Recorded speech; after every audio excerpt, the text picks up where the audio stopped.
Good morning, everybody, and welcome to Thursday. I'm sorry I was a little late this morning. I needed more coffee. You should have coffee too. Everybody should have coffee. Coffee is good. Coffee is good. Okay, my quote for today, and this show is sponsored by Neil Gaiman, who says, "The world seems brighter when you've just made something that won't be there before." Now, as a side note, since Neil Gaiman actually is still alive, he doesn't actually sponsor the show. Just that quote. That quote sponsored today's show. Alright? So, okay. So we've got a few things that kind of wanted to talk about a little today.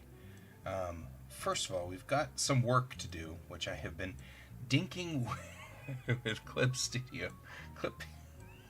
Trying to get this to work right, and it's just fighting me. It's not fighting me that much, but I'm not doing so well on getting this to work right. That's okay. So I'm organizing that over here, and I'm getting kind of squared away. I really like opening up other art on the left panel and drawing on the right panel, but that's a remarkably complex thing to do, apparently. I didn't know it was so complex, but it is. So, okay, let's go over to the May line and let's start doing our exercises for today. Okay, so let's head to the May line. Oh man, what a day, huh? Get myself just a normal piece of copy paper. For all of these, all I've been using is just a normal everyday Joe Blow copy paper. You don't want to use super expensive paper. That's ridiculous. Because it's a waste, right? I mean, we don't want to waste our paper. So don't use really expensive paper for this. We just use normal copy paper. Alrighty. Alrighty. Here we are. Alright.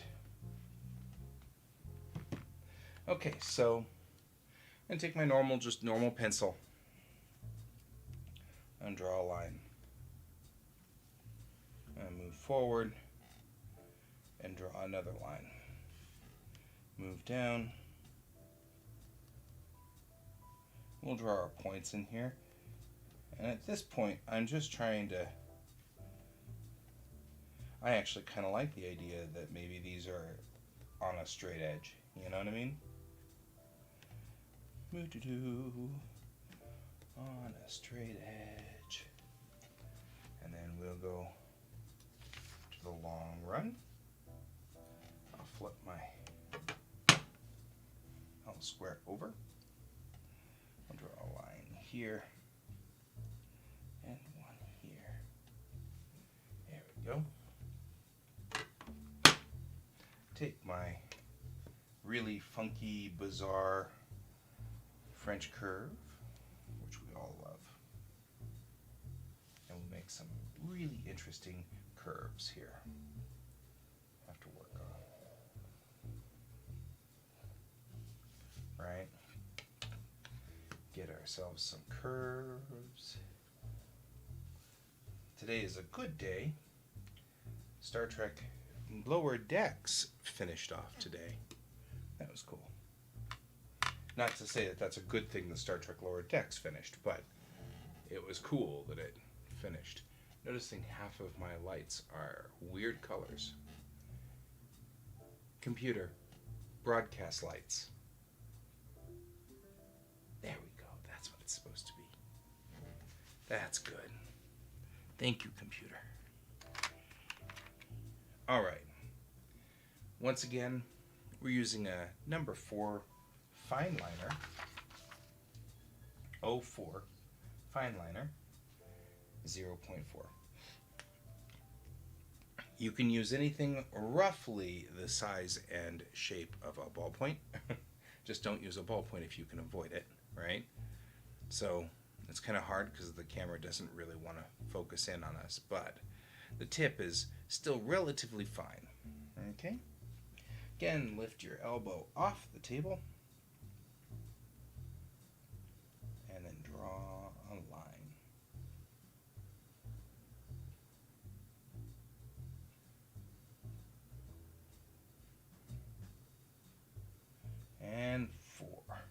next one. 1, 2, 3,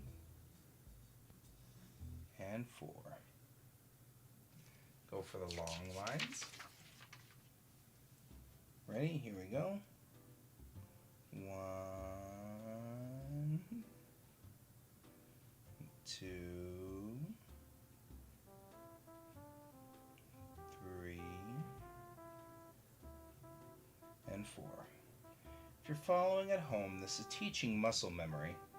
So even though it does seem ridiculous, and even though it does seem like it's kind of a waste of time, it's very, very good for us to learn this muscle memory. And if you've been following me this entire time, you will have noticed that my lines are getting much, much tighter. Every one of these.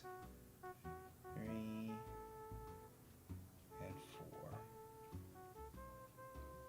4. Right? I'm getting much, much, much tighter. Even I've been drawing for 25 years, and I'm discovering that this is a great technique. Right?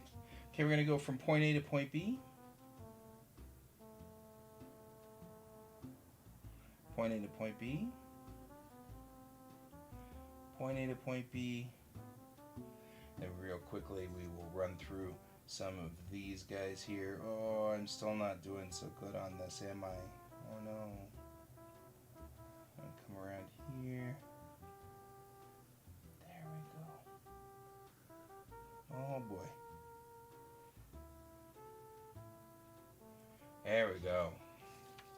And just like usual, we date this. And that's how we know what we were doing on that day. Alrighty. Alrighty. Let's come back here. Hey, Donald. Hi, Luna. Good to see you guys. Get the microphone over here. It's a good day, huh? It's a good day. Good to see both of you guys online. And I'm doing great today.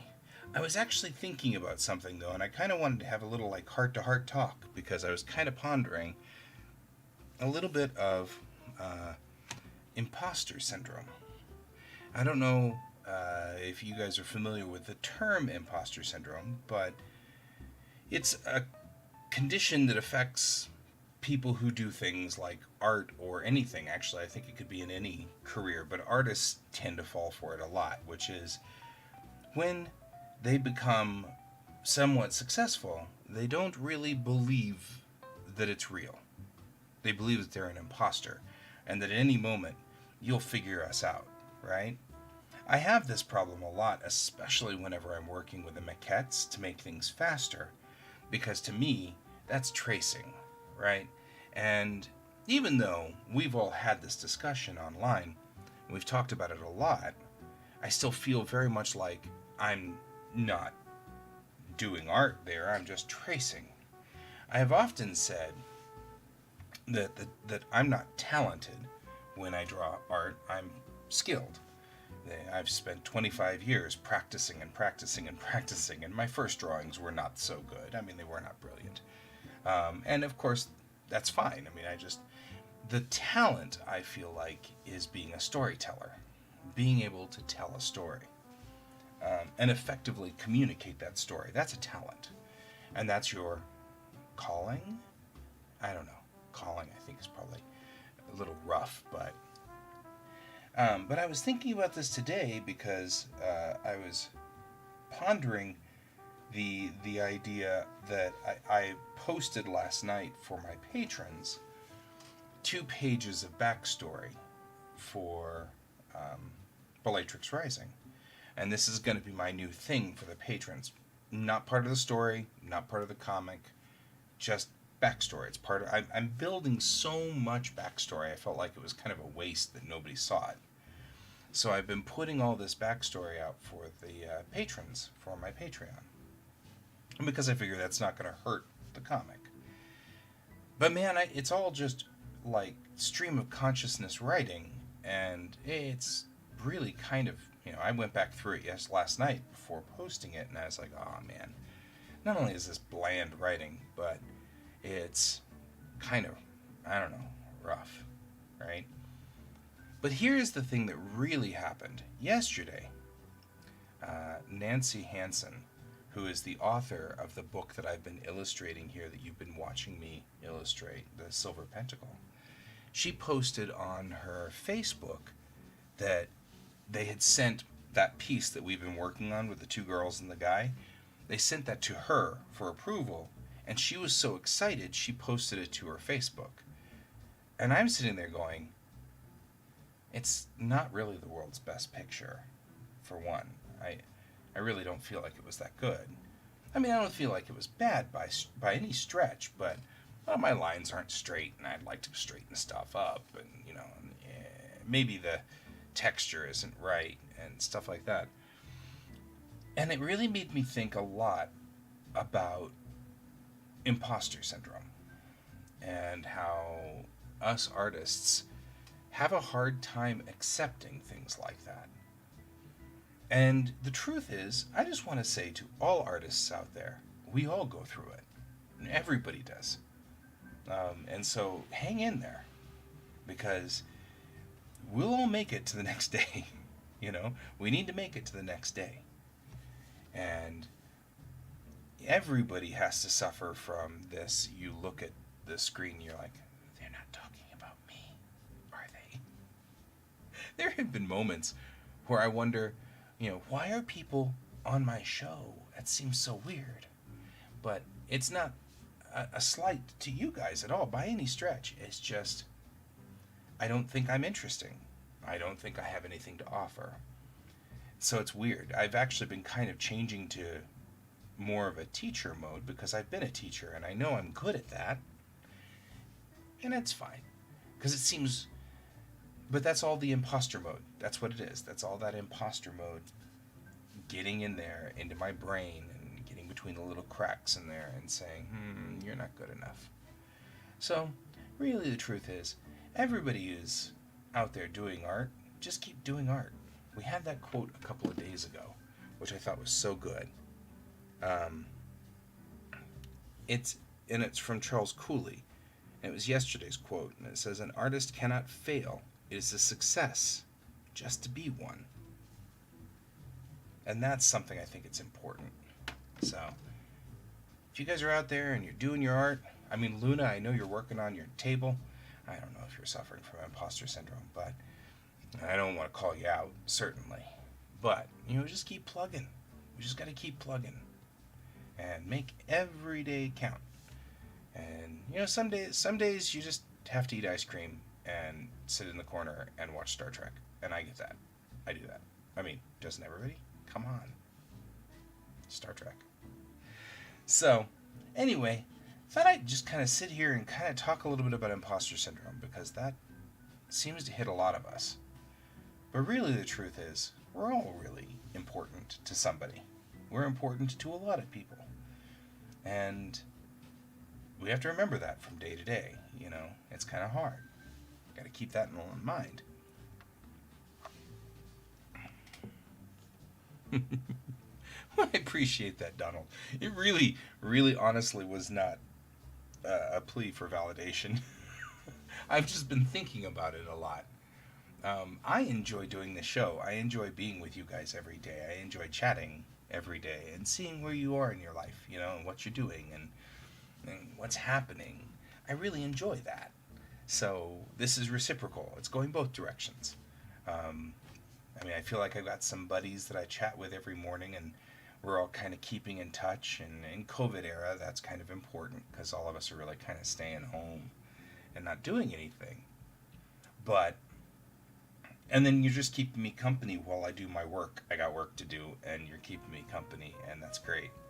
And I recently have found out a couple of artists are watching my show and just kind of drawing with me, and so I thought, probably should add some warm-ups so that we can all do this.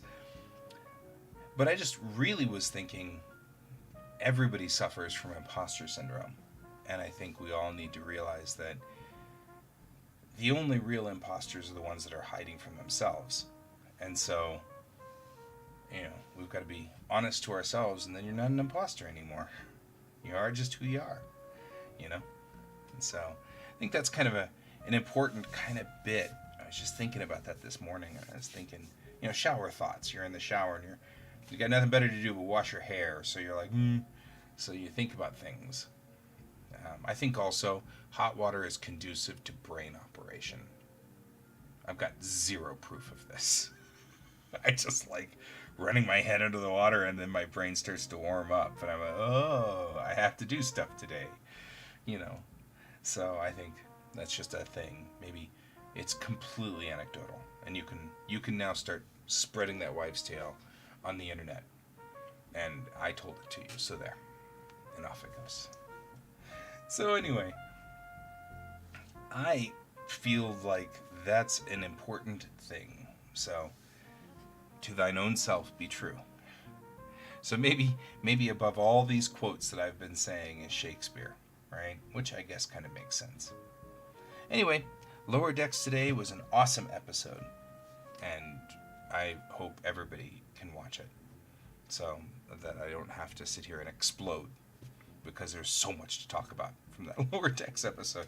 I am amazed how much those guys can pack into 30 minutes.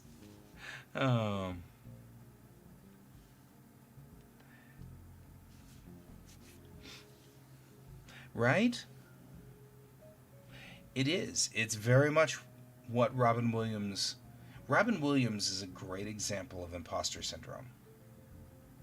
He had the worst kind of imposter syndrome. And the problem with imposter syndrome is there's not really a whole lot you can do about it. I can say, you're awesome all day long, Donald, and it won't change anything. So, my mom was one of those people who...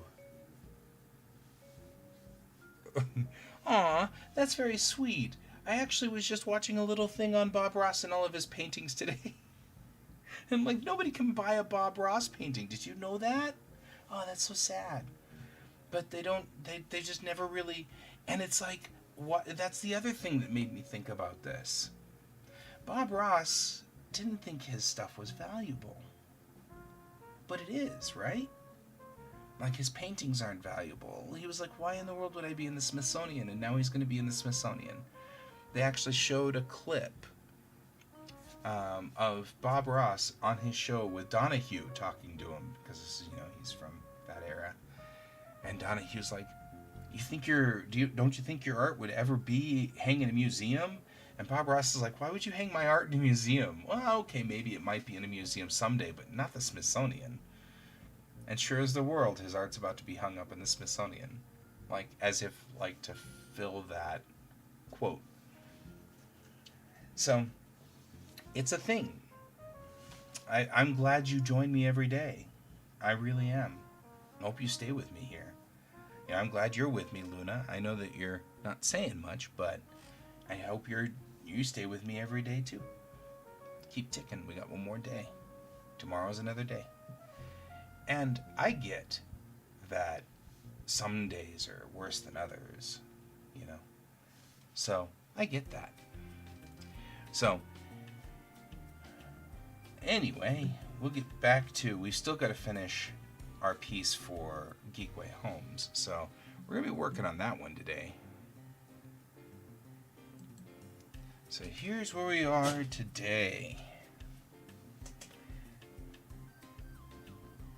And I really appreciate you saying that. I do, Donald. You're a good fella.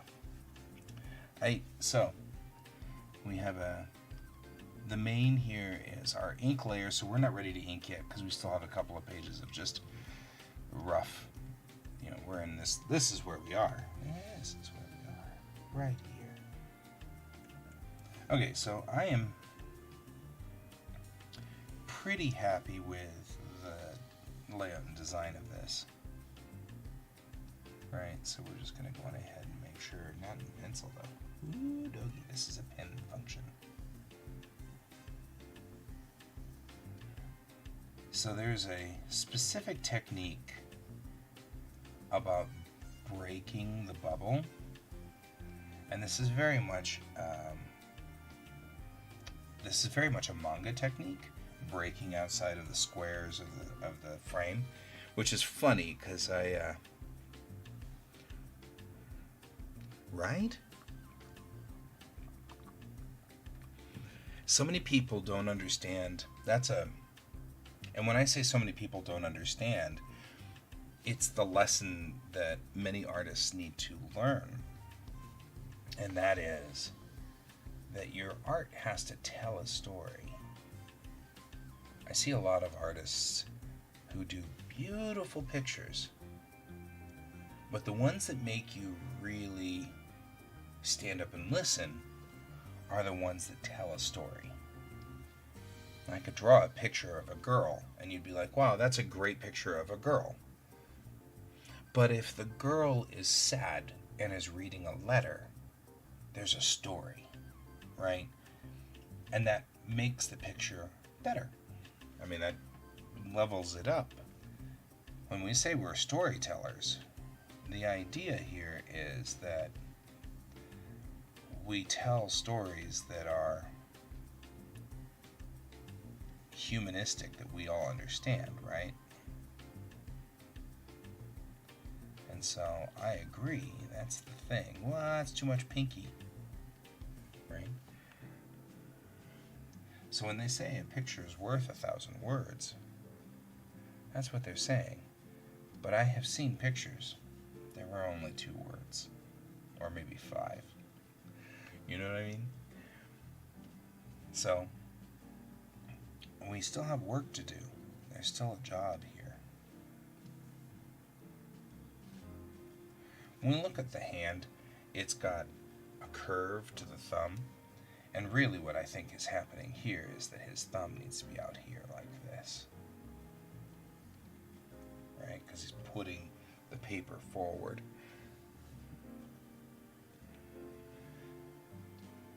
I think storytelling has always been sort of my calling in life. And I feel like it's many people's calling. There's a lot of us out there whose job is to storytell. And I think that storytellers are amongst the oldest, and they always make jokes about the oldest profession, but I think really the oldest profession is storytellers. We've been here with a major job all of our lives. And not everybody needs to read our stories. Not everybody needs to hear our stories. But I think we're built with a couple of key things. We're built with a keen interest in humans and how human beings live and their lives and hearing other stories. So I agree. So Bob Ross had a friend who got him on TV effectively. She was a buddy of his that they were painting. He was teaching a class and she took the class. And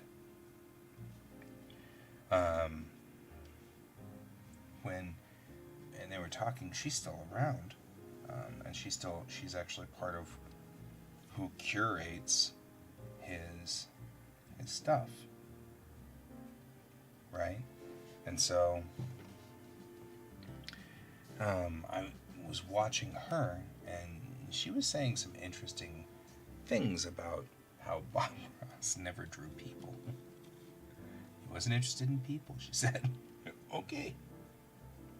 I just find that particularly funny that Bob Ross didn't like people. Who knew, right? So I did do sort of a design for this guy and for her, but it wasn't as effective as the first comic. The first comic, they were so diverse. They had so many different poses they were in. So I like the first comic.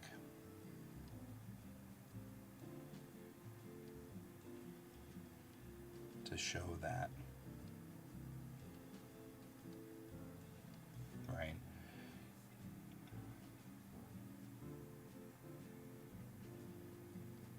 So, fascinated by these things.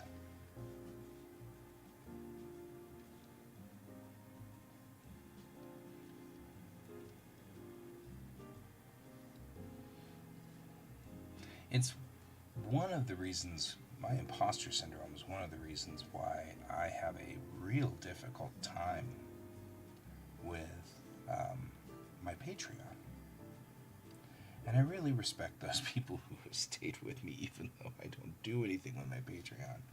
And I keep meaning to, I keep wanting to, but everything I've got is either the very best stuff that I've got is what I put out on social media. And so I have a, I put this piece out on social media and I just hope for the best with it. And then anything that didn't make it to social media is kind of like, well, I don't know what to do with this. I mean, I don't want to put it out on my Patreon page because it seems like you get the scraps of what I couldn't get to work. And so I hate that, and that's part of the imposter syndrome. I suffer from it just like everybody else. Everybody does, right? That's the thing. So, it's a thing.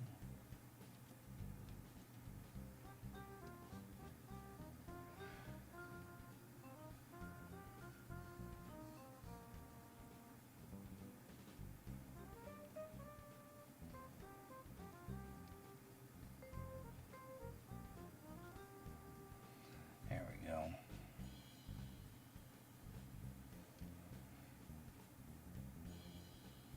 I hope you're doing well over there, Luna. I haven't heard you chiming in over here. Hope you're okay with. Hope you're working on your table leg. I hope you're looking forward to the game tonight. We've got a game tonight, Luna and I do.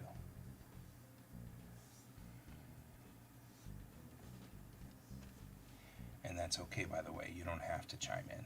Don't feel obligated. I just feel like I should say something. There we go.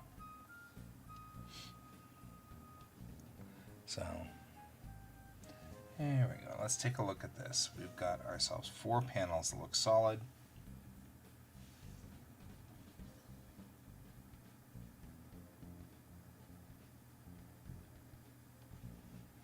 Now we need insurance, and he says, I've got that covered.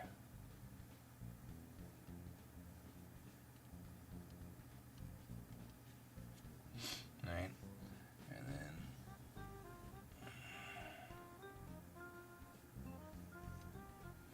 then I had once had a run-in with somebody online who, out of the blue, messaged me and said, hey, will you letter this comic for me? Sure, I'll letter anything. It's a professional level comic. That's cool. And so I spent about an hour on it, trying to figure out how I was gonna do it. I had lettered it, put the bubbles in, and all that stuff, sent it back, and his first comment was, "You're an amateur, aren't you?" And I was like, "What do you mean?" I mean, I never thought of myself as particularly an amateur. He's like, "You've never worked with any other studio?" And I said, "No, I've never worked with any other studio." He said, "It shows. You put the bubbles outside of the boxes." And I was like, "Oh, that doesn't." I didn't want to say to him this. I said, "You know what? That's cool. That's Jake, man. That's awesome. It's good." And so he went about his way, and I went about mine. But it's funny because the out-of-the-box bubbles are actually indicative of a Japanese style.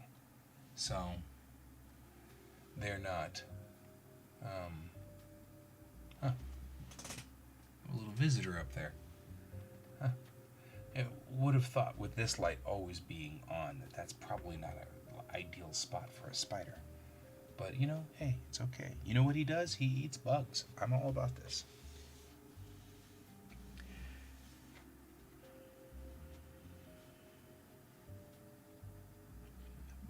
you know what? Singing is another way of transmitting stories. It's just art. It's just the same art. Somebody had quoted the other day that art is how we fill space and music is how we fill time. And I thought that that was a very profound statement, right? I mean, because it's kind of true. So, you be you, boo. Sing. Sing with all your heart.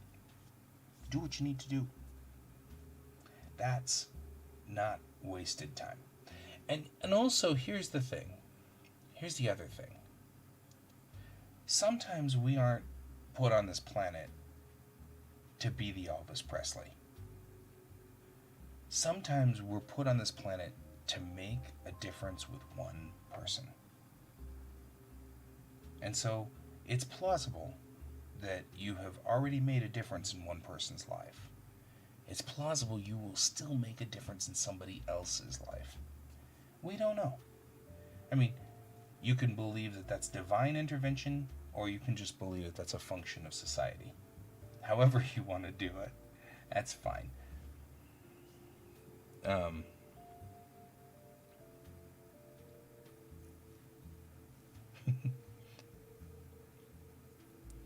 Right? So, well, and it's difficult, but know-it-alls are just on a different part of the path of life. The more I think about this, the more I think about all of us learn the same lessons. Some of us just learned it at a different time. So there are people out there who are insecure. And when they're insecure, they try to prove that they know everything. I mean, it's a thing. I used to be like that. I used to be one of those people. I think all of us have been, right? Some of us got very secure at like 9, Some of us got very secure at like 2. Some of us got secure at 30. That's just the way it goes. It's when you're finally like comfortable with you. So, I don't know. It's a thing. But I wouldn't worry about it.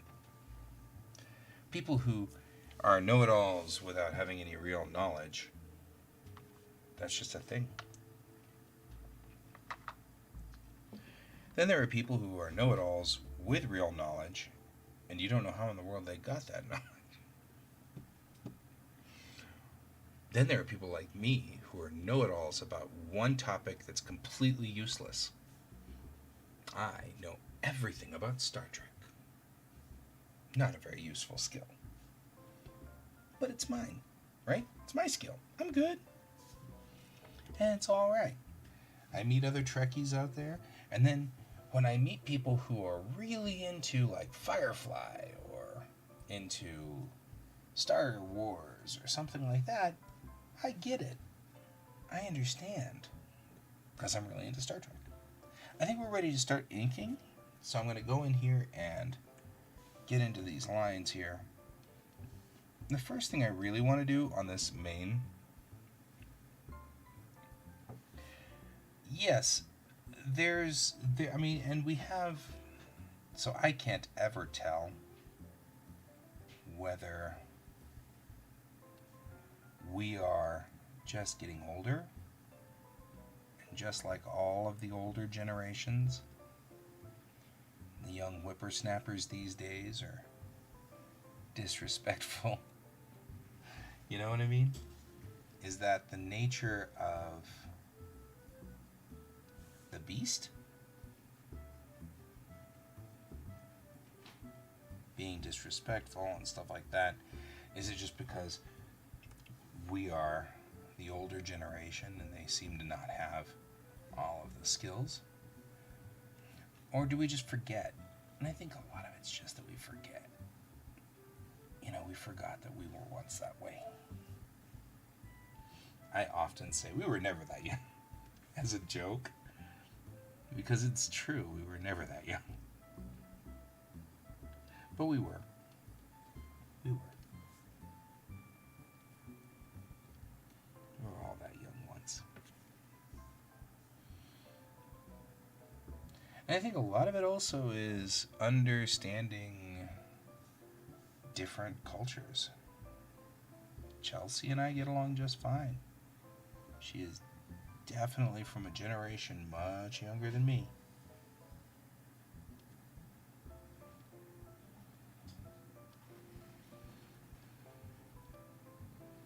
We all have lessons to learn. It's important. So,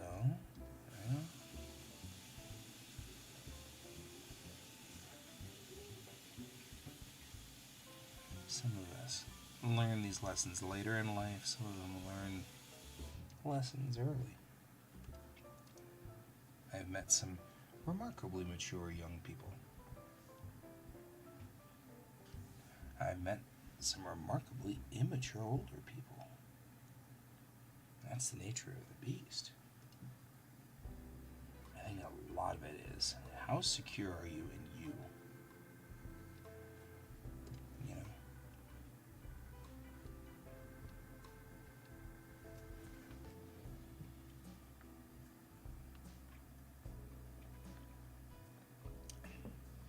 I love eidetic memory. I just have ADD memory. It's not eidetic.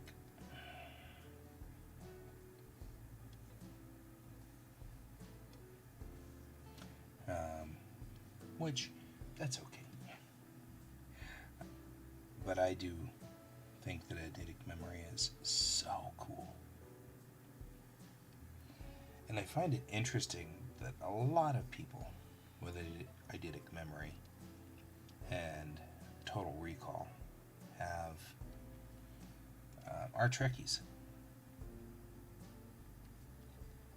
Find that interesting, and I think a lot of that, I actually kind of feel bad for the production team of Star Trek, because you know that those people are out there and they're going to catch you if you're doing it wrong. And I genuinely feel bad for them,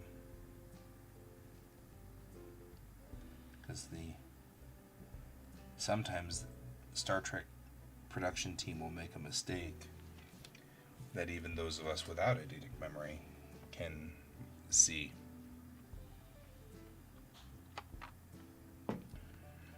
And that always makes me sad for those guys. Like, oh, I'm so sorry, guys.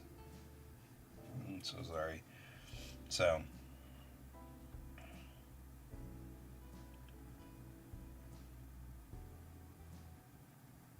okay, so we are here. I'm feeling like that looks good. I'm going to go ahead and put the tables in too. That'll help us.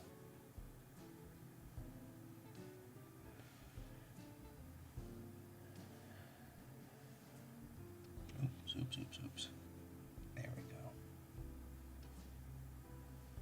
Anyway, I'm feeling particularly talky today. I apologize. And there we go again with being a little self-conscious, right? I mean, here I am suddenly. I'm talking a lot, aren't I? Yeah, it's the nature of the beast, right? It's the nature of things. So, one of the things that does make me sad is I'm perpetually late.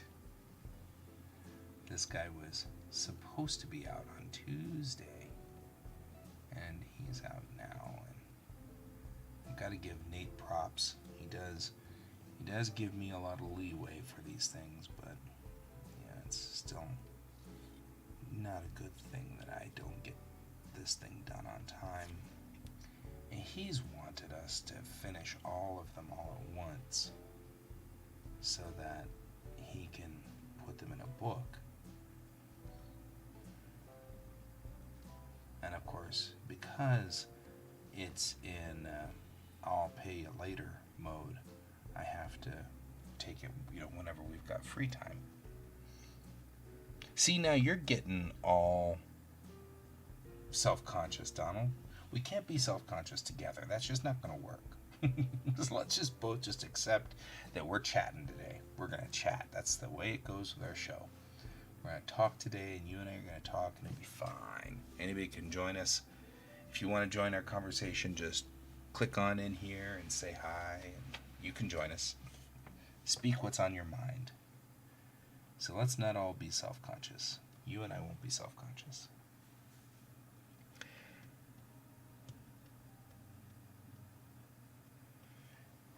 Yeah, the inconsistency pointing out. But I mean, I admit I've been there. I In fact, it was not until this newest era of Star Trek that I decided that I was doing nothing more than giving myself ulcers.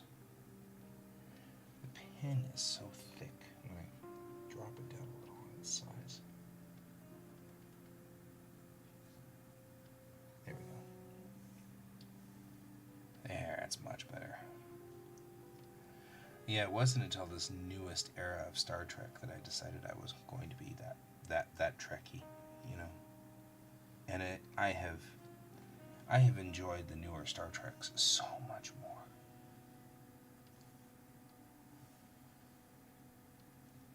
Because of that.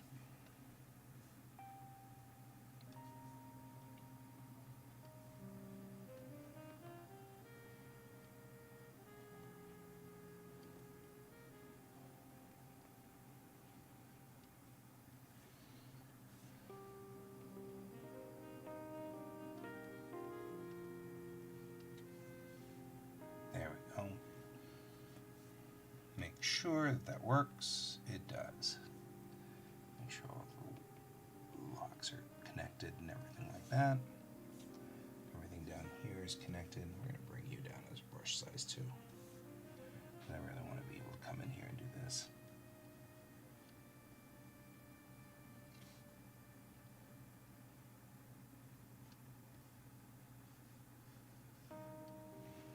Here we go. So, Donald,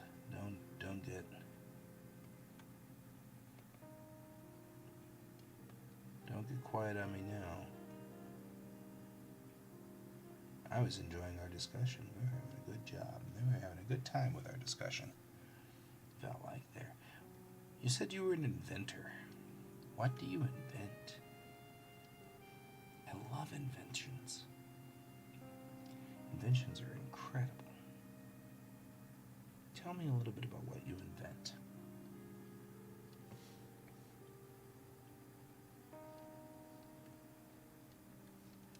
And then I'm going through here now and I'm just trying to clean up my lines in this.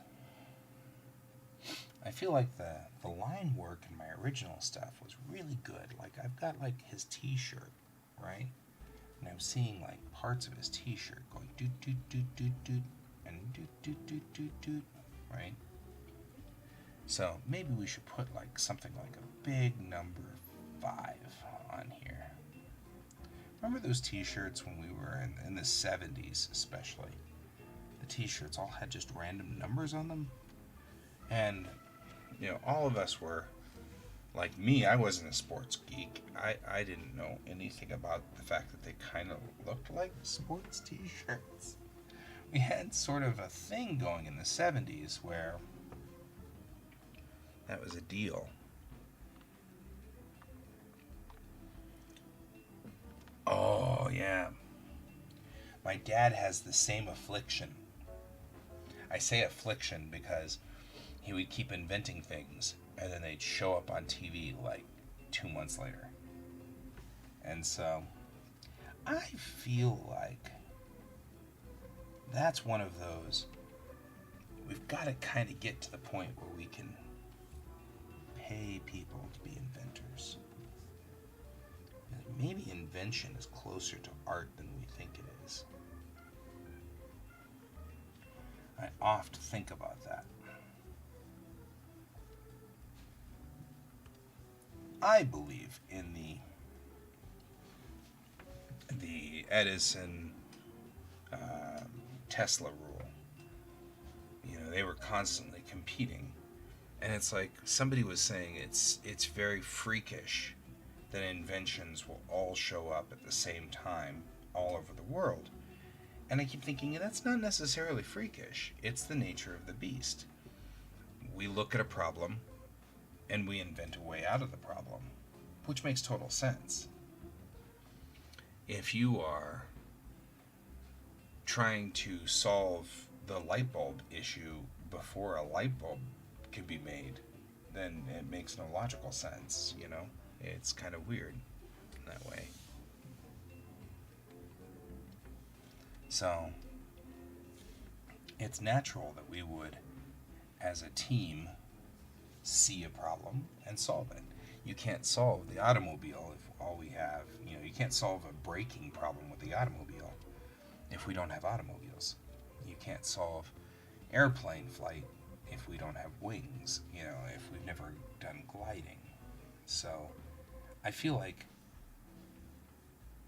that's, I think that there is an art to people who can see a problem and come up with a solution.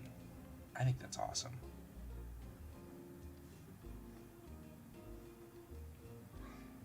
Definitely an art to it.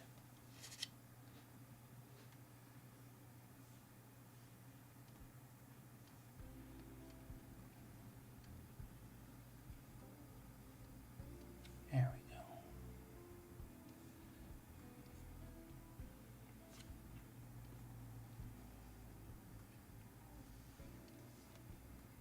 go. We hold our phones up here to our heads. Let's take a look at this, right? We're looking here, and that's what we want right there, right? We want this part of the hand. There we go, just like this.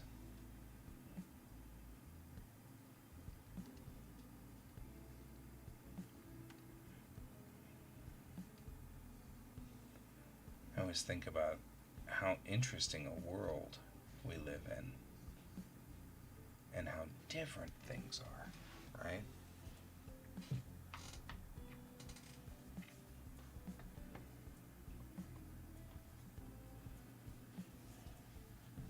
So, kind of like a Babylon 5-esque version of Deep Space Nine, which Deep Space Nine never really explored all the pieces that Babylon 5 was into.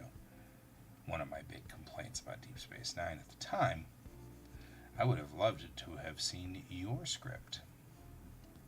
Would have loved to have seen it activated, put into position. And who knows, maybe that's something you can do, is just write it as a fan fiction. The worst that can happen is you'll get a cease and desist from CBS. But I've never gotten a C&D. I mean, the worst thing that ever happened to me was that Franz Joseph's daughter caught wind of Tamerlan and said, I was wondering if you were ever going to ask us if it was okay to use the destroyer. And I said, I didn't know it was even a possibility. It's another one of those things that the imposter syndrome will blind you to, is the things that you need to do. A lot of times we don't do it not because we're mean or evil or because we've got some kind of malicious intent. Sometimes just imposter syndrome. We didn't think about it. I didn't think anybody knew my comic enough to even care, And when I finally get in touch with the daughter of the guy who wrote the tech manual, and she's sitting there going, I've been reading your comic and it's pretty good, but you should probably ask permission before. And I was like, I didn't know anybody was reading my comic. It wasn't malicious by any stretch. I just had no clue Franz Joseph's daughter would be reading my comic. That seems so outlandish to me, you know? I think that's important. I feel like today we jump to the conclusion that people are evil and mean just way too quick. Right? I mean, something horribly wrong with people all the time and make that assumption. And I think that's a mistake. Hey there. So, welcome back to the show. It's been a long time since we've seen you. What we're doing today is a comic strip. This is a comic that I'm drawing for a real estate agent. And the comic is about real estate, buying houses. And so we've got our couple here. This is the husband and this is the wife. And over here in the first comic, she was saying the baby will be here in 8 months, so she's pregnant. She's gonna have a baby. And this has been the whole series of comics has been Allie's here too. Wow, this is the most international we've had this show. We've got South Korea and UK represented. So there we go. Represent, guys. So yeah, the comic that we're working on today is a real estate comic. This is for a buddy of mine who is a real estate agent. He sells houses, and so he asked me to do a comic where, you know, this couple was kind of trying to figure out how to buy the house, and you just finished art class, huh, Allie? There you go. Well, that's cool. Well, welcome to this show. You don't have to do the art class if you don't want to. We did the warm-ups earlier, though. So if you were going to join me, we were warming up earlier. So, and so that's kind of cool. Donald and I, over on Facebook, have been talking about imposter syndrome, which a lot of artists suffer from. The imposter syndrome is when you do really good art, but you don't believe that it's really good art, and you believe that you're kind of being an imposter, and somebody will find out someday that you're a fake, right? And it's, well, you did watercolor. That's awesome. I like watercolor. I like it a whole lot better than acrylics. Acrylics get on my hands, and I hate that. But at least with watercolor, if it gets on my hands, I can wash it off. You know, the acrylics will get into it'll change the color of my skin, and I hate that, because then I keep looking at it going, what's wrong? What's wrong? What did I do to myself? And so I've always kind of had a problem with acrylics, but the watercolors come off. So, but yeah, we were talking about imposter syndrome, and I just wanted to say that everybody suffers from imposter syndrome. And I was saying this because I've been working on a piece on the show for the last couple of weeks, and I just gave it to the publisher, who sent it to an author who's writing the book. And the author was so excited, she put it out on Facebook and said, this is an incredible piece. And I kept thinking, it's not that good, really. So I wanted everybody to just say, you know, everybody suffers from the imposter syndrome, and we just have to push through. So, right? And you just keep working on it. You just have to keep working on it. And somewhere, I think you have to just believe. Believe your friends and believe the people, and take a deep breath and just go on ahead and keep working. And that's sort of what I've been thinking here. It's like I still feel, very often I feel, that because my buddy Nate is my buddy, he's my friend, that's why he's making me do this comic. It has nothing to do with my skill level or whether I'm good at it or not. It has everything to do with the fact that he's just trying to be nice to me, you know. And it's difficult. It's difficult to overcome that. And it may be he's being nice to me, but he is, I mean, you think about it in a different way, he is staking his career on this to some degree. So, it's time to take a quick break. Says the computer. It's time to take a quick break. So, normally it's the middle of the show, and I think that everybody should stand up and stretch in the middle of the show because it's good for us. It's good for us. We shouldn't sit for 2 hours on this. So, everybody stand up. Everybody stand up. Shake the arms. Make sure you stretch. Everything like that. And shake your legs. Shake your legs. And there we go. And then stretch. And usually, I also walk around my office a little. Give it a quick walk around the office. It's good for you. Twist your back a little. Oh, that's good. There we go. All right. Yeah, there we go. Walked around, got the blood going back into our feet.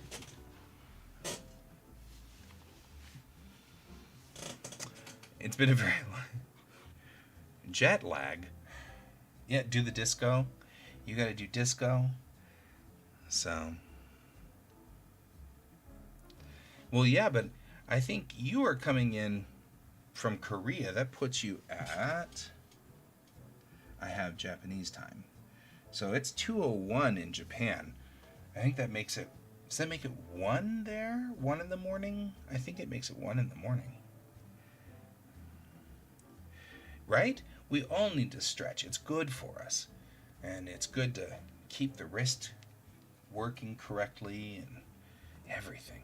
I also recommend that if you have a tablet, this is the time where you swap out your stylus if you need to. Check to make sure your stylus is running well. Maybe take the cloth and clean your tablet off. This is a good time for all of that. 2 a.m. You're on the same time. Same time. It's China, I think, is the one that has 5,000 time zones like we do. America and China are big countries, and Russia has a lot of time zones too. So, you're just quoting movies over there, Donald. That's cool. Okay, we'll get back to work over here. So,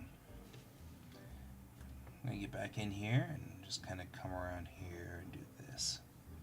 I like this guy's face. He's got this very long face.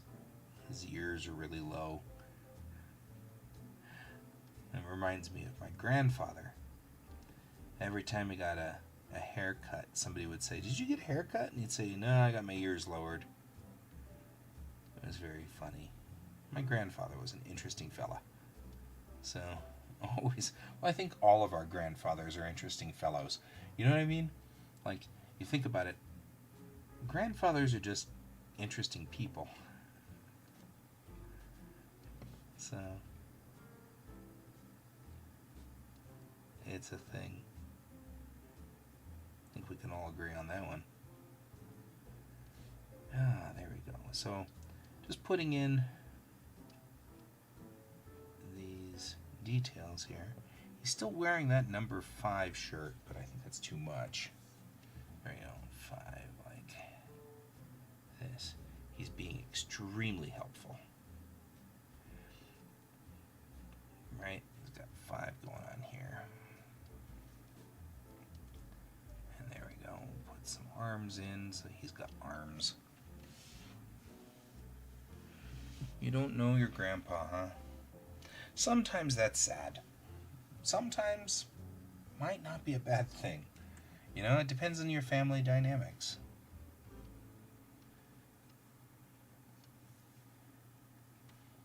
The thing about life is we always meet interesting people.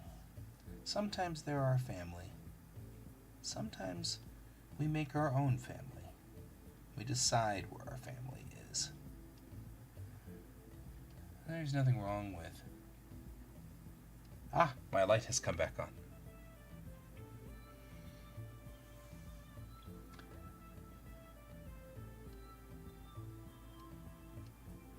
So, it all depends.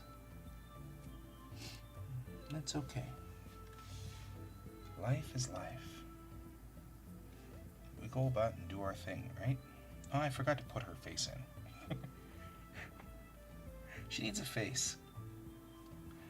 It won't help if she has no face.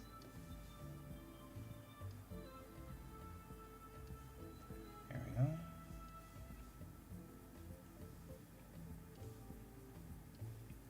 A faceless woman buys house. Probably not a good thing.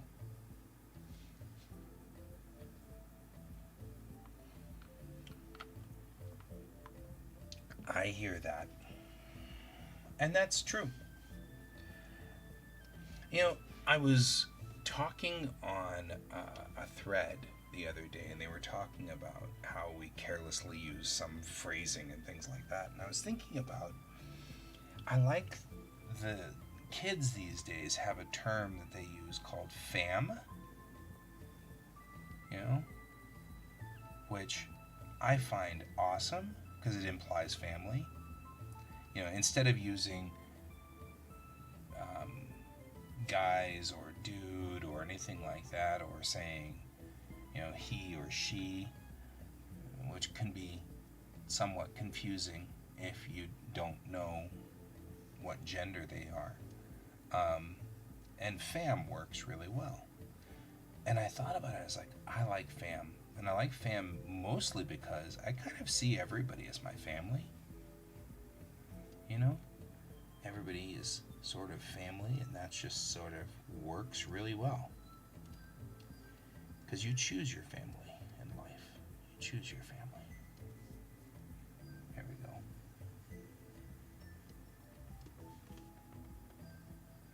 Family can be from anywhere. All of you guys are family, right? And we've got people from Colorado and from Korea and from the UK here. So, glad to see you all, fam. Right? Like, you're all family. It's all good. And you guys know, I have family in Japan, and they're the same thing. It's just people I met when I was over there teaching, and they're family now. And I'll make friends with anybody. It's all good. I think that's great. So, it's all good. She seems to have more of a stubby nose here than here. This like has a point. I feel like she doesn't have that point, you know?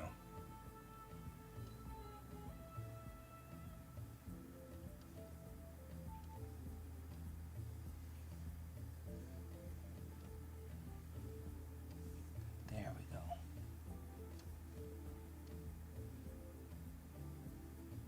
Excellent. There. So I'm putting in just this shirt. She's got a button-up shirt she's wearing. So I'll kind of do that. I've noticed I've got some line work in here. It's kind of helping make that work a little bit better on this. I'm going to remember to seal this up and seal this up right up here and up here. Make sure it's all sealed in because her hair is black, and so we want to make sure that I'm not when I don't flood the whole picture when we color her hand or her. She's over here putting her phone down, so the phone's right here. Ooh. There we go, much more like that. Perfect. Perfect.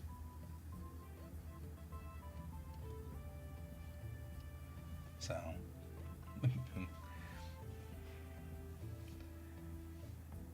know, I think that's the other thing is that it's what makes humans cool is that we can pick our family. You know, as people, we can decide who our family is. Sometimes our family is legitimately our family,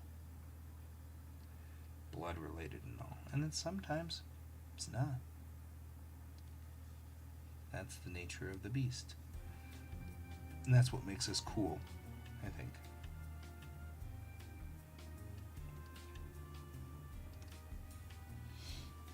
It makes us different and unique.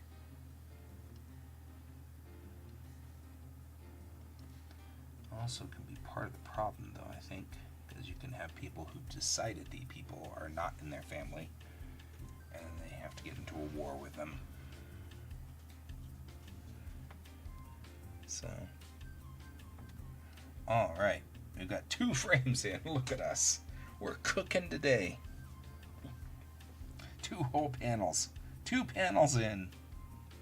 Well, luckily, this panel's not that hard, so. This is just his hand.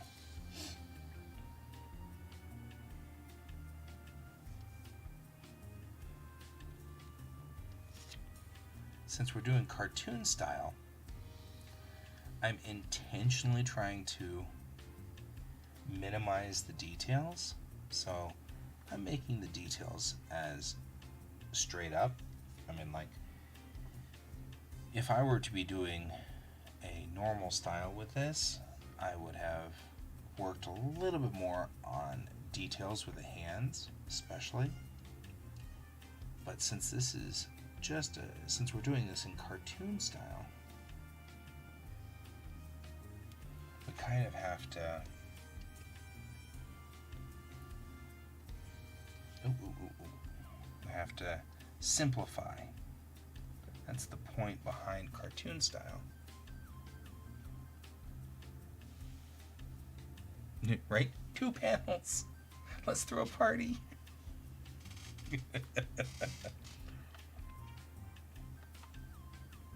That's all right. We'll get this out the door today.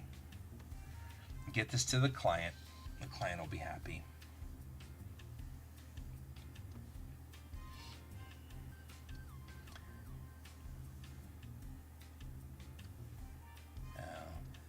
What he's got here is an auto insurance policy, right?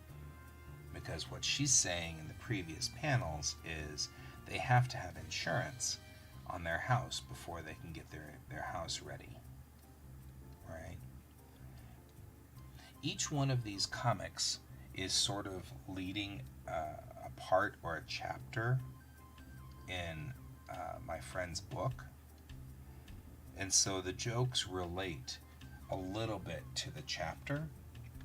And in this chapter, he's talking about, okay, see you later, Donald. Have a good day. And we'll see you tomorrow.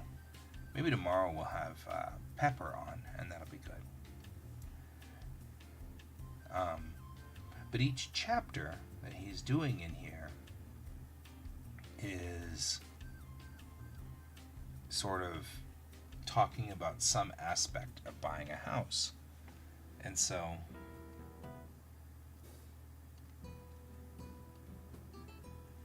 one of them is buying insurance and how you can't use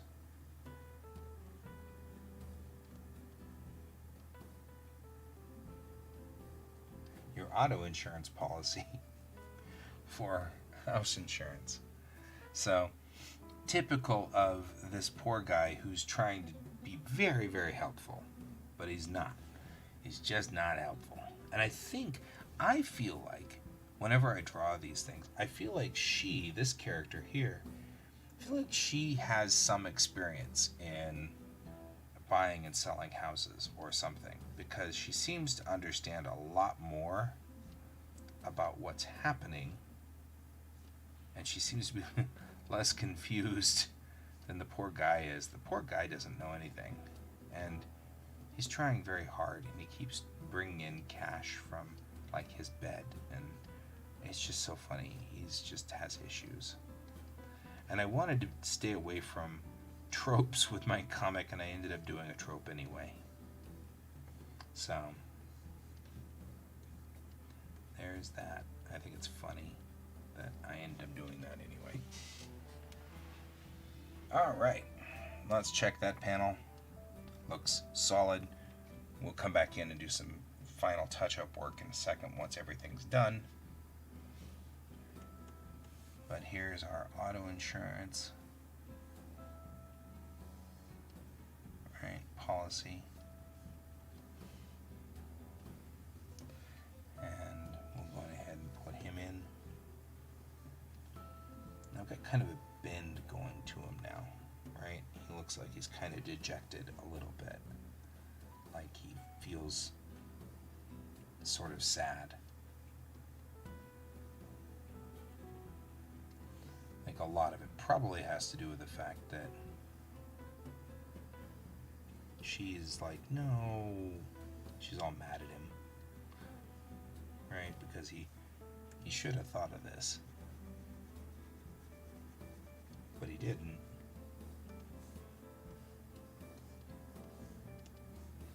Right?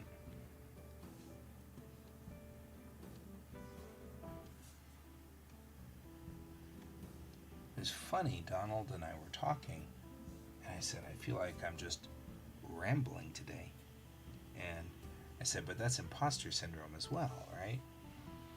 And Donald was like, I'm sorry for talking so much. And I was like, I think you're talking imposter syndrome with imposter syndrome. Like a double whammy of imposter syndrome. We're all worthwhile. It's all important. Okay, so I'm coming in here and I'm inking this part of his hair. And I'm looking at the original over here. Got a lot of... Oh, that was too much.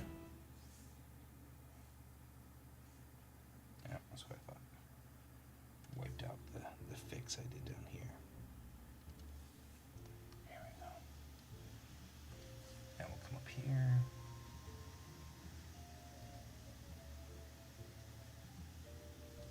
There we go.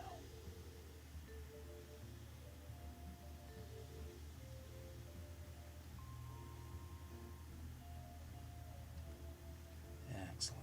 Now, I'm just trying to mimic sort of what's going on over here, but he's closer to the camera now, so I've got a little bit more detail in his hair than I did before.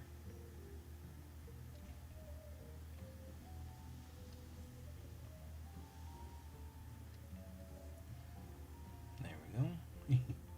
He does look pretty dejected, doesn't he? Did I mess this up? Sorry.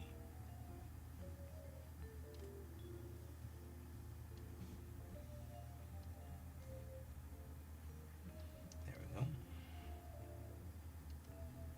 There. Just like that.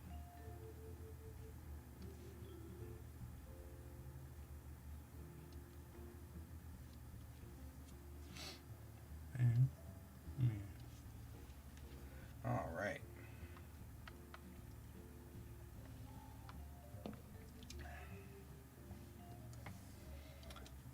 So there we go. We got kind of this going on here.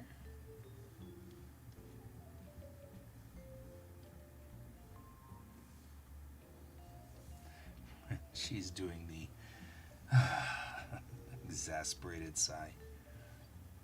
We're doing a face palm here.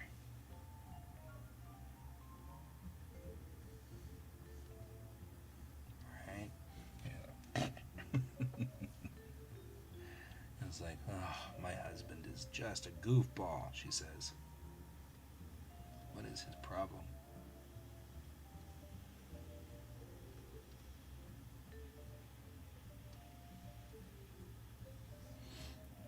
Now, a decision to actually not put a face in on her has a lot to do with the fact that there's no expression, and so I'm trying to illustrate that by putting no real face on there, right? She's just, you know, it's like, oh. That's her.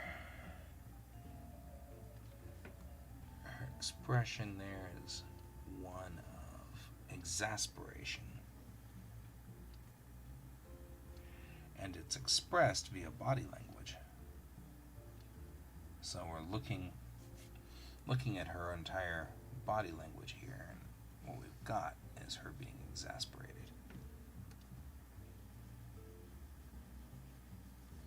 I'm actually going to take this down because I think that her other arm should be below, like that. So like her other arm is down.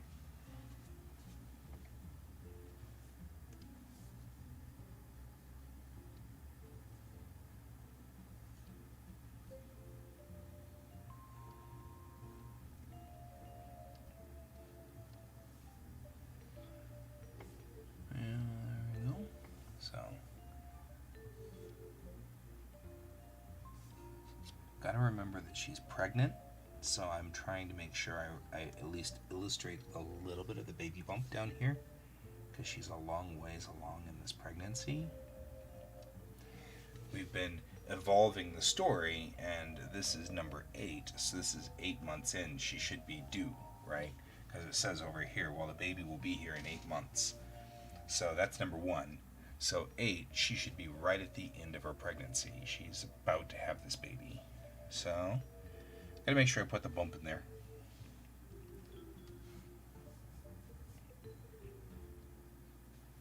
Right.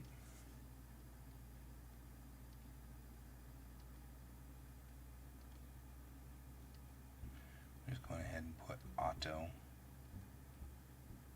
Right.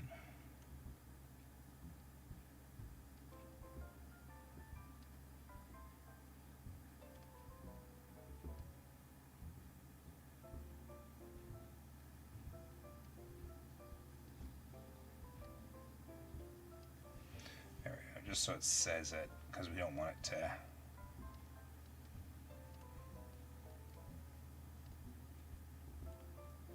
We want it to at least say auto insurance. That's what we said before, right?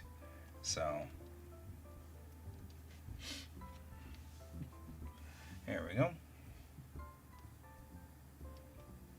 Now we'll pull back here and take a look. Looks good there. Looks good there. There's a line right here. So that's their policy line or whatever. Okay. She should be sealed up. Let's double check to make sure that her hair is sealed, because again, once she's got black hair, so we want to make sure that there's no leaks, otherwise it'll just flood the whole thing. So we want to make sure there's no leaks, so it doesn't flood the whole page. When we hit the fill button, we go back here, change same thing here, make sure that there's no leaks. And we go back one more panel. There, let's make sure she's got no leaks there too. Good. Double check just in case. We can go in here, then theoretically we do that. Dun, dun, dun. Right? And boom. And then right here. Boom, boom, boom. Good. Now I'm feeling also a little bit more like her hair should be forward, more like this. I'm just going to go ahead and just manually color this. And you've heard me talk about converging tangents, and this is a great example of a converging tangent. Her hair comes down right into the shoulder of the line right there, right in the line of her arm, and that'll confuse people. So I'm going to move her hair down just a little bit so that it doesn't converge. The tangent doesn't connect, right? That's not what we want. We don't want her to have converging tangents. So, there we go.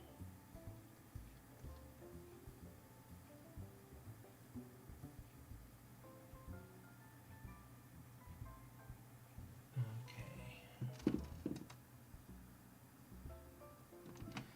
So, there we go. Like going in there, and there, and there, and I was just checking my schedule to make sure I hadn't forgotten something, because of course I often forget things. So, didn't want to forget something. I've got to make sure that my kid is at his proper classes and stuff like that, because he's here at the house in the other room.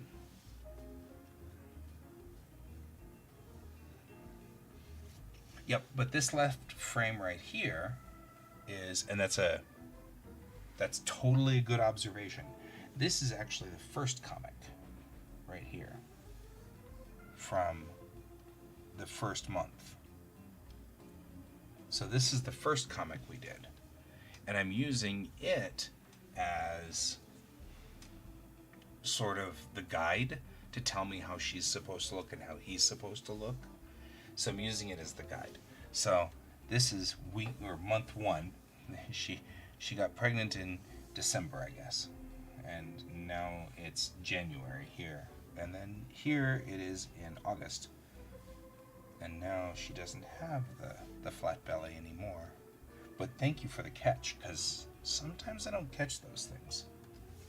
So I really appreciate that.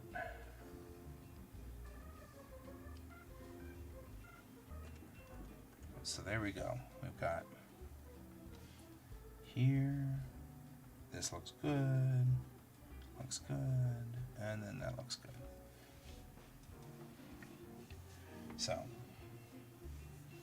yep. Move this guy over just a little bit more. I think we're pretty much done with number 1. I feel like the only thing I want to do now is put in some highlights in her hair. So we're going to put in highlights. She's got very shiny hair, so it's part of the design of the character. I'm going to go over here. Very shiny hair. I love shiny hair. Shiny hair is cool. I got cooler hair when I got older because my hair went gray. But my hair was never shiny. That kind of bummed me out. Always kind of wanted shiny hair.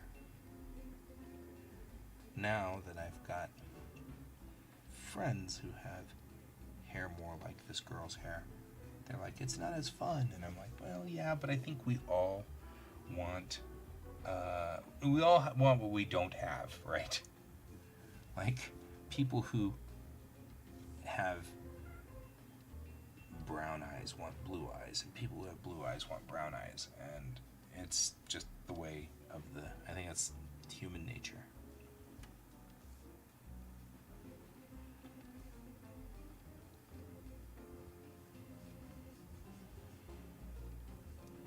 I picked up this little round technique here, where I round the hair like this. Picked it up from Rumiko Takahashi, who is the author who wrote Ranma One Half, and Inuyasha, and Urisei Yatsura, which is Noisy Obnoxious Neighbors. And she wrote a number of these great comics, but she's also a phenomenally fast author. She draws really quickly. And so I've studied her style a lot because I want to be able to express as fast as she expresses. You know, express a story or express an idea. So I keep studying her. I even have an Inuyasha comic over here that I'm about to take apart so I can scan the pages in and study the pages. We'll talk about that at some point in the show. I'll bring up the scanned page and we can look at it and try to deconstruct it. That's how I've learned how to do a lot of my drawing, is by deconstructing other people's artwork. I'm just giving some life to the lines here, because they're kind of lifeless. They don't have a lot of expression themselves, so we go through here and just cut into the line a little. And that gives us some nice expression.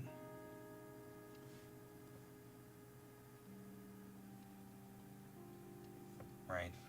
Now the lines look more alive, they look expressive.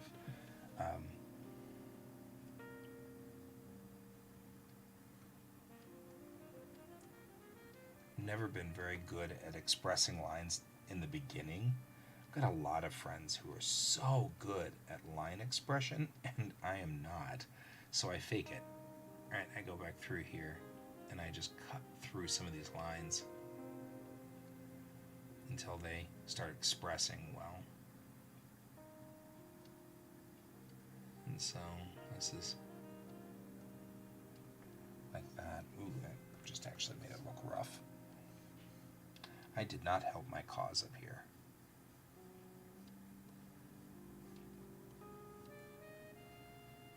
But it still looks fine in the end. And though I think I would save time if I could express lines better by being able to do it right here in the initial part where I'm putting down the line. If I could just express better, that would be good. But you know what? It works. And so there's nothing wrong with that.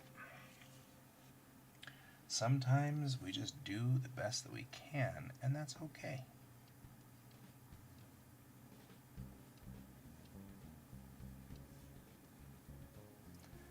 And you're good, my friend.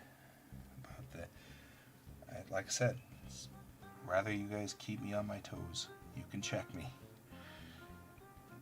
Make sure that I'm doing the right thing every time here. Keep it straight. There we go. So, okay. Over here I'm seeing still a little bit more expression in the shirt. She's wearing a different shirt today than she was at that point, obviously. He's wearing a different shirt too, but here we go again with some expression. I'd rather have some deep lines under here to show a little bit of a shadow, right, than to not. So we'll give some life to these lines too. There we go.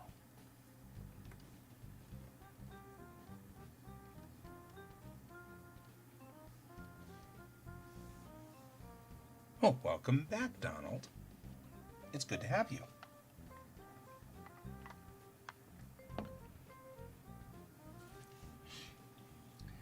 The stuff that he needed to get done was quick, which that's happened to me more than once.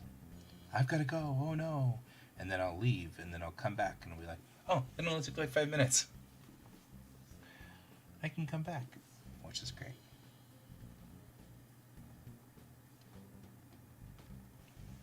So,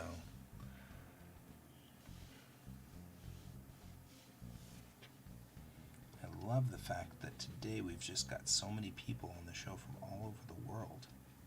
That's so cool.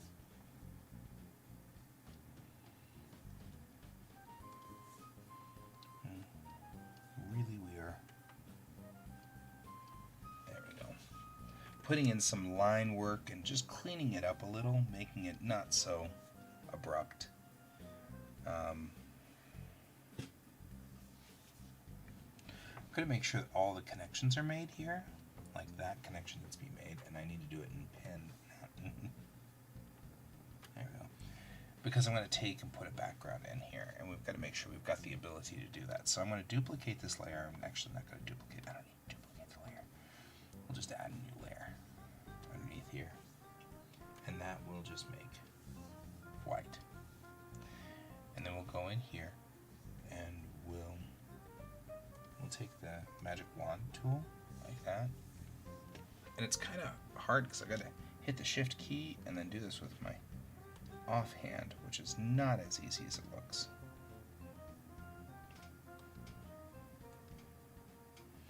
Right? I feel like this is all one unit. Right?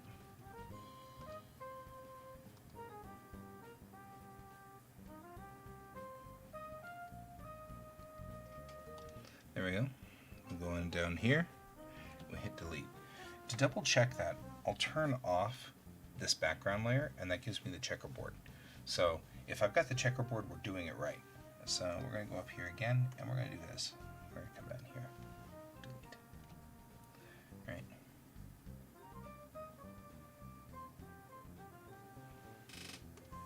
And this allows me to do a couple of key things. Like under here, you can see that you can see through my name. So I can actually come through like this. Hit delete. And that clears out underneath there so that whatever happens, that's not involved. All we need now are textures, and we're done. We'll be done with this guy. I actually will do all of the dialogue in Photoshop because sadly, Clip Studio is just not good at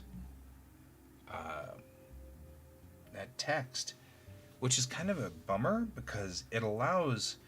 I really like the fact that Clip Studio allows me to write in either direction.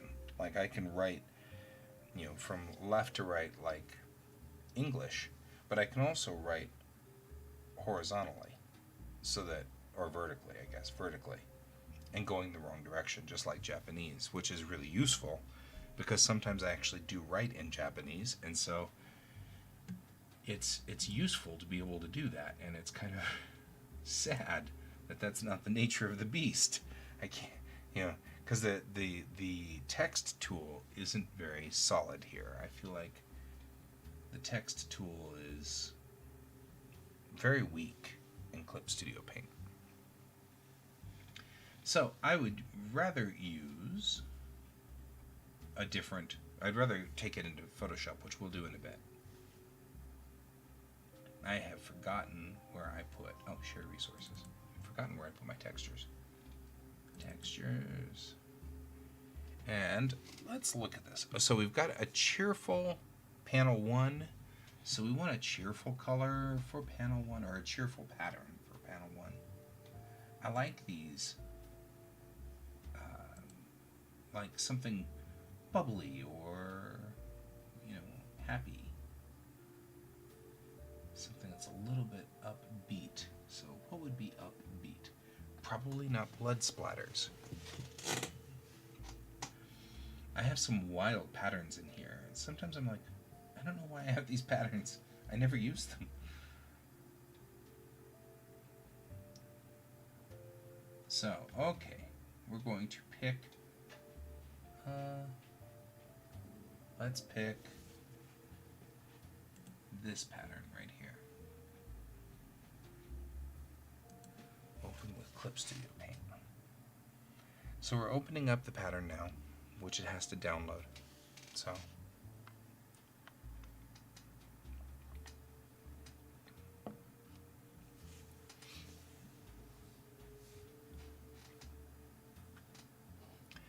we'll bring that in.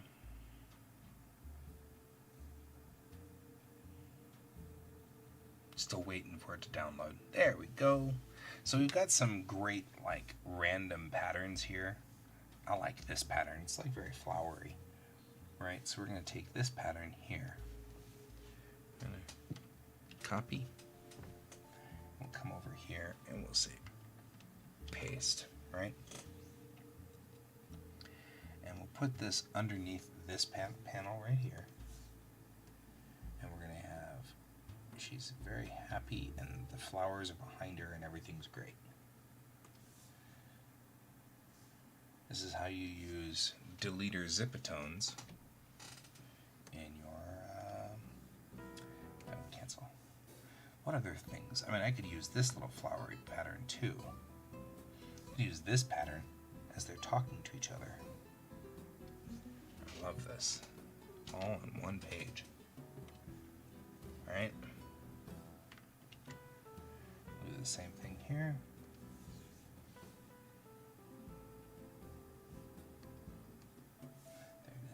Hard to see it because it looks like looks just like the checkerboard pattern in the background.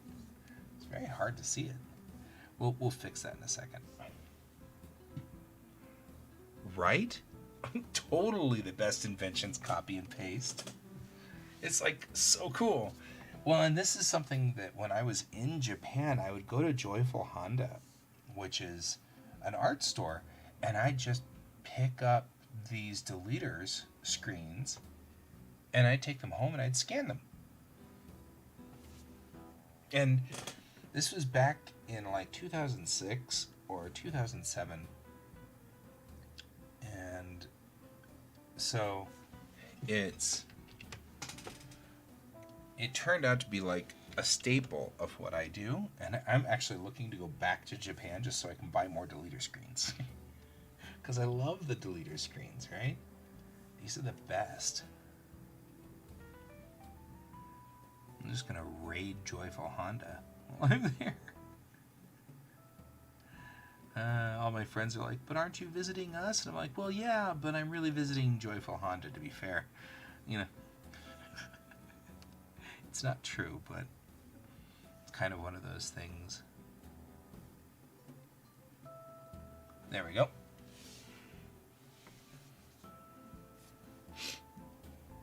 Right?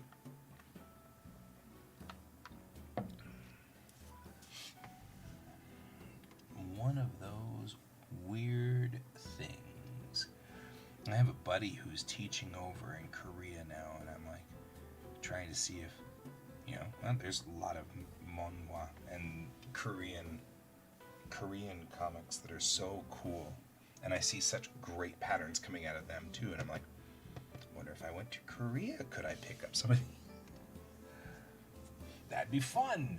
And I'm like, I'm not visiting you, I'm visiting the art stores. We just don't have anything like that, like this here. We just don't have anything that's like this style, and it's kind of sad. I mean, and a lot of it has to do with the fact that Clip Studio has all of this stuff built in over here, but it's not as easy to use, and it's really, for me, it's still just as simple for me to just pull up my old deleter screens and bring them in. Yep, I'll have to ask you if you can find screens while you're there. So, if you ever find cool screens, just tell me. Everybody's on the lookout for screens. These deleter screens are the best. So, okay. I'm feeling like we are just about ready to call this one done and roll it out the door, which is great. We need to do one more thing to the previous piece. I'm going to open recent. The Silver Pentacle, which we were working on before. This Elio that we were working on. So this is the piece that I was working on for Nancy Hansen. And I had said, well, did we want to use this pattern, which I use a lot? This is another one of those sneaky tricks that I did, where I took my gray Copics, this guy right here, and I just took a page and back and forth across the page with my Copic. And now I do the same technique as I just did with the leader screens. I just take those and I load them in and then copy and paste. And that makes it look like I did this all with markers, which I didn't. I just loaded that in. But then I was like, well, does this... My nose is itching. They're probably doing some work outside again. They always do. So the question really is, can I convert this all to direct colors, and will it be better? So I'm going to do a quick fill on this and duplicate this layer, right, so that we can do that.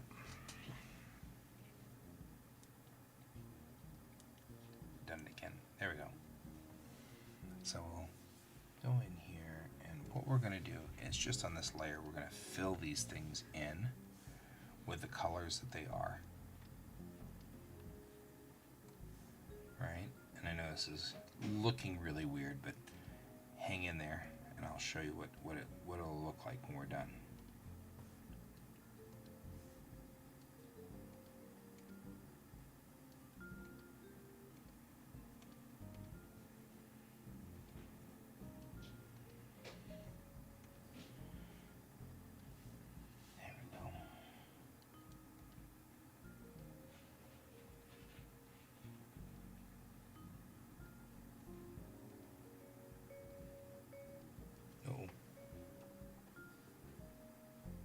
Too much.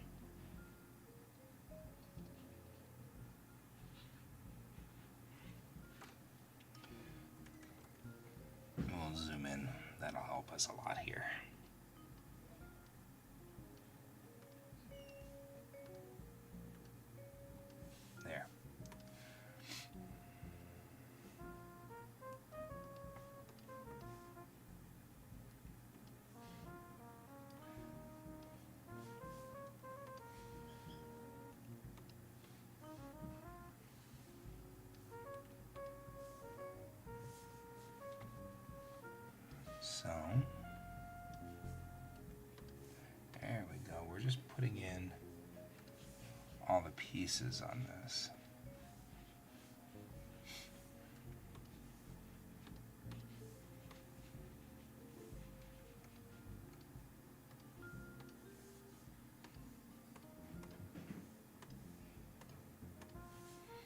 There we go.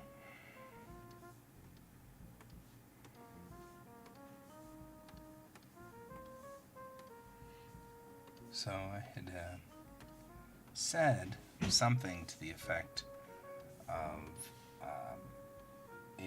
if the author did not like the marker effect, I could do it without the marker effect.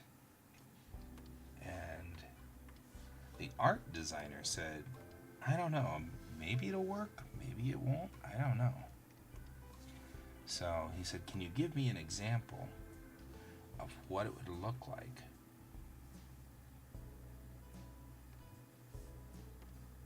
No. Without the marker effect. I said, sure. So here I am. It's about typical, right?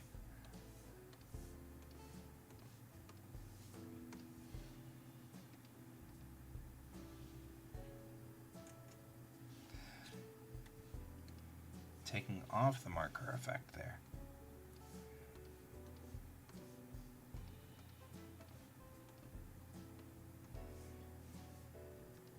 Like that.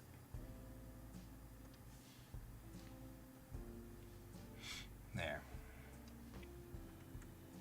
We talk about not having a marker effect necessarily.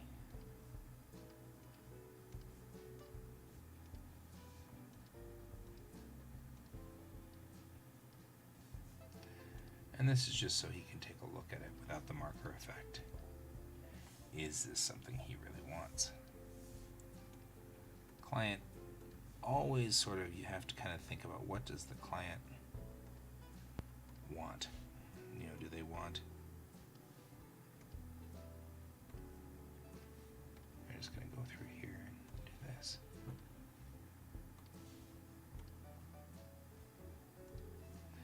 This is the way that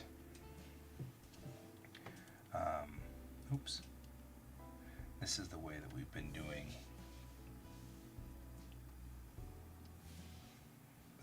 we did the other ilio for this.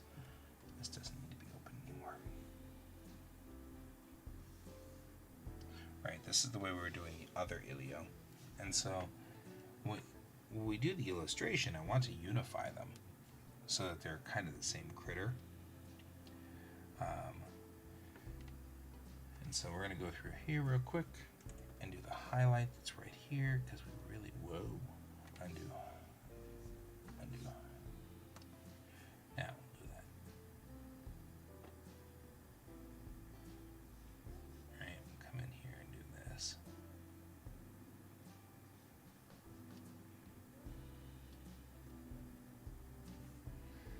There we go.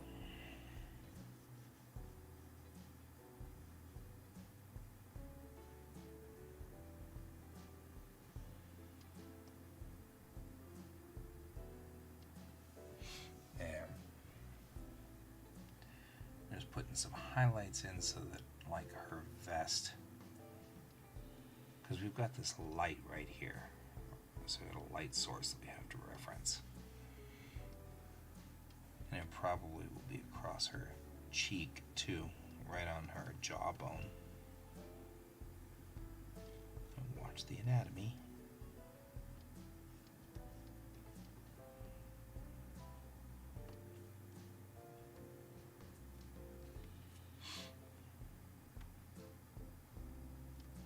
There we go, just like that. We'll put in the eyes too, because really.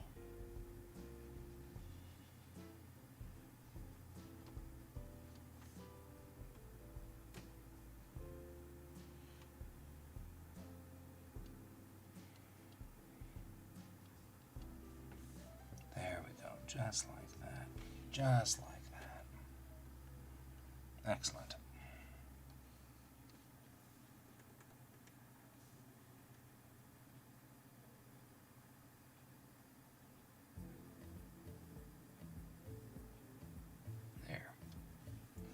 So we're across the, just trying to put that much in. There we go. Just like that. Nah, maybe not that high though. Right there. And then I'm noticing, once again, we had this problem before with the underside here. This is not connected, and so when we do the fill, it's pouring through there. The way to solve that is to draw the line with this color, like that, and then I can go back in and fill.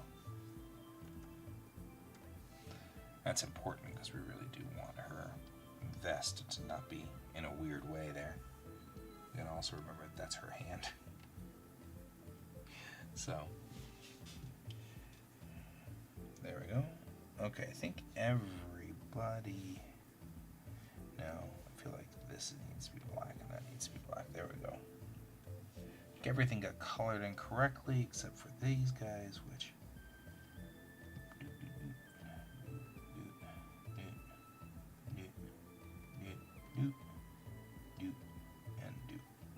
There.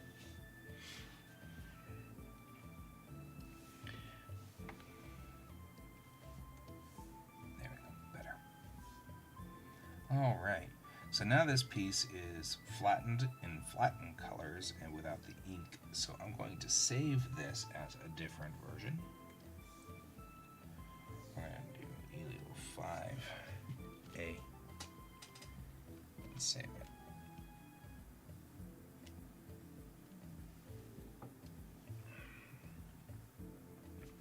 And now we're going to save this one as also a JPEG. I can keep that one in there too. So, hey Brent, good to see you, man. Thank you very much. I hope we didn't wake you up, because I know you're now sleeping in the mornings because you've got you're working evenings, and so no GIF, just JPEG. I use JPEG for transmission back and forth. They'll get either a TIFF or maybe they'll just get the Photoshop document when they're ready for the final version. But we're still in approval, and so as long as we're in approval, we've got to kind of everything goes back and forth in JPEG.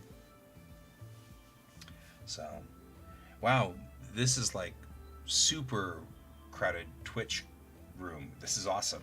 This is the best. So I know Allie is still out there somewhere. I haven't seen her disconnect. And got my buddy from Korea in here now. And so we've got like this international thing. And I've been sitting here trying to think of all the time zones that we're dealing with as we talk around the entire world.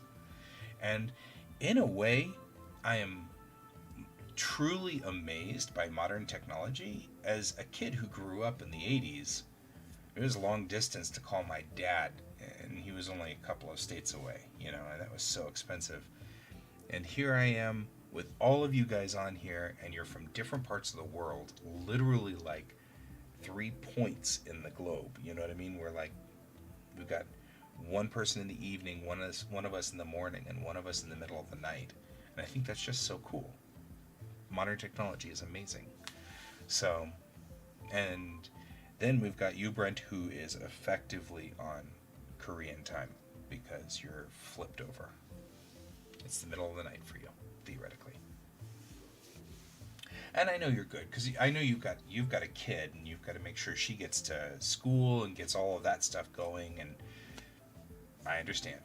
Trust me, I understand. I can hear my kid in the other room making a lot of noise. So, kids, it's the way they are. So. Anyway, so, okay, we have done 2 pieces today, Brent. We did this piece, and we did this piece, which this will get text out of Photoshop, and I'll just type the text in a little bit here. I want to run a spell check on it and make sure I spelled everything correctly and, all that stuff, because it's embarrassing when you make a spelling error on a comic that you send out. So, anyway, we're about done with the show. We have about 4 minutes left. and then we'll be done for the day. I hope everybody can join me again later. Because I really enjoy talking to all of you guys. I really enjoy being there and having this discussion. You join me with my coffee, and we drink coffee together. Or not, because it's 2 in the morning. 3 in the morning almost. Don't drink coffee at 3 a.m. So we've done 2 pieces today and just rolled them out so that they will be clear. Like I said, I want to finish working on Silver Pentacle. I don't know if you were seeing this, Brent, but Nancy Hansen, who was... Yeah, it's not a good time for coffee for you. It's probably a bad time for coffee. Nancy Hansen, who is the author of Silver Pentacle, reposted the picture that I was working on, this piece. She reposted this piece with a whole bunch of really good things to say. And it made me think about imposter syndrome, which is what we were talking about today. So if you go back over the episode, we were talking about imposter syndrome and how we all sort of suffer from imposter syndrome. And it's okay, because, like, you're not alone. You know, we all kind of have problems with imposter syndrome. So, you know, if it helps, I didn't believe her when she posted that. I'm like, that's not a very good picture. Why are you posting it? It's probably a fine picture, but my imposter syndrome's making it difficult for me to see the picture the way other people see the picture. So, it's kind of weird. So I was just saying, we all have imposter syndrome. It's okay. So, I hope that's good. I haven't seen Allie in a while. I hope she's okay. Hope you're okay, Allie. I haven't seen you in a bit. But for everybody there, that's really cool. So I'm glad to have you all here with me today. I hope you all join me tomorrow. In theory, I should have Pepper here tomorrow. In theory. But Pepper and I have not talked about what we're going to talk about. We don't know what we're going to say. So we have no earthly idea what's going on. So we'll see. But in theory, he's going to be here with me. Pepper is in the middle of trying to adopt, and so that becomes complicated. It ends up complicating his world. He has difficulty trying to figure out how to adopt a child. It's all good. It's a complicated thing, adoption. I didn't realize how complicated it was. So, but I'm glad for him. I think he's doing a good job. So, anyway, okay, guys, that's my show for today.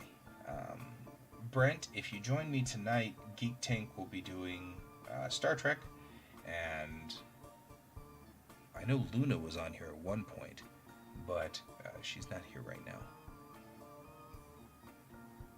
So tomorrow's like Geek Tank. Yeah, we're playing it by ear. You got it. Yeah, well, that's the nature of the show, right? We'll edit that out in post. So, okay, guys. Thank you very much. I appreciate that. So, I mean, I'm working on these 2 pictures. We're going to do the next set of Ilios now for this. Yes. You have a great day, too. Or evening, in your case, the middle of the night. Sleep well. And we'll see you later. And, yes, Brent, we will be there tonight and introduce your character as well. So that's the way that goes. Okay, guys, go have lunch if you're here in the States. Go have dinner if you're in the UK, and go to bed if you're in Korea. But either way, have a great day and keep looking at the stars. Good night. I gotta figure out where my mouse is.